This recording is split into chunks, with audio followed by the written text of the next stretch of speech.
எல்லாருக்கும் வணக்கம்ப்பா. செல்வி அம்மாயி வீட்டில் வந்து பார்த்திங்கன்னா, நான் வந்து நிலக்கடலை பருப்பி செய்கிறேன். அதுக்கு வந்து 1 கப்பு நிலக்கடலை எடுத்து வறுத்துக்கலாம். 1/2 கப்பு வெல்லம், குண்டு வெல்லம் நுணுக்கி வச்சுருக்கிறேன். ஒரு 3 ஸ்பூன் எள் எடுத்து வச்சுருக்கிறேன். இப்போ பருப்பு பார்த்திங்கன்னா நல்லா வறுபட்டுருச்சு, எடுத்துக்கலாம். அடுத்தது பார்த்திங்கன்னா எள் வறுத்துக்கலாம். ரெண்டுமே வந்து மிதமான சூட்டில் தான் வறுக்கணும், இல்லைன்னா கருகிரும். எள்ளும் வறுத்துக்கிச்சு எடுத்து வச்சுக்கலாம். இப்போ வந்து பாகு காய்ச்சிக்கலாம். நான் வந்து பார்த்திங்கன்னா 1/2 கப்பு வெல்லத்துக்கு 1/4 கப்பு தண்ணி ஊற்றுறேன். அந்த வெல்லம் முழுகிற அளவுக்கு தண்ணி ஊற்றினா போதும். இது வந்து கெட்டி பாகு பதம்லாம் தேவையில்லை.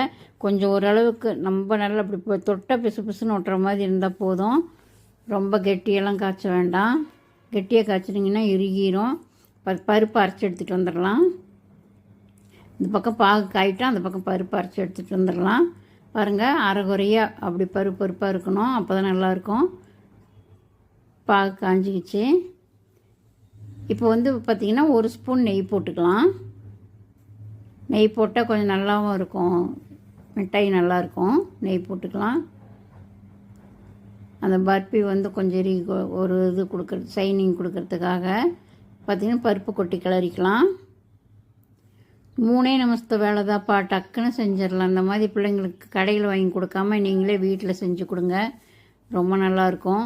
ஆனால் ரொம்ப மெதுவாக இருக்கும். என் பல்லு இல்லாதவங்க கூட சாப்பிட்லாம், அந்தளவுக்கு மெதுவாக இருக்கும். நீங்கள் செஞ்சு சாப்பிட்டு பாருங்கள், ரொம்ப டேஸ்ட்டாக இருக்கும்.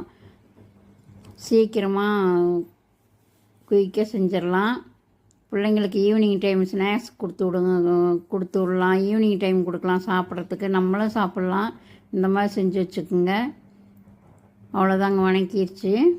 கொஞ்சம் அந்த பாகில் போட்டு நம்ம கிளறணும்னா போதும். அடுப்பு ஆஃப் பண்ணிவிட்டு அந்த சட்டியோட சூட்லேயே கிளறிக்கலாம்.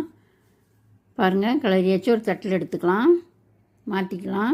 அதை வந்து சமமாக பண்ணி இப்போ நம்ம வந்து என்ன உருண்டை வேணாலும் பிடிச்சி வச்சுக்கலாம், இல்லை டைமண்ட் ஷேப்பில் வேணாலும் கட் பண்ணிக்கலாம்.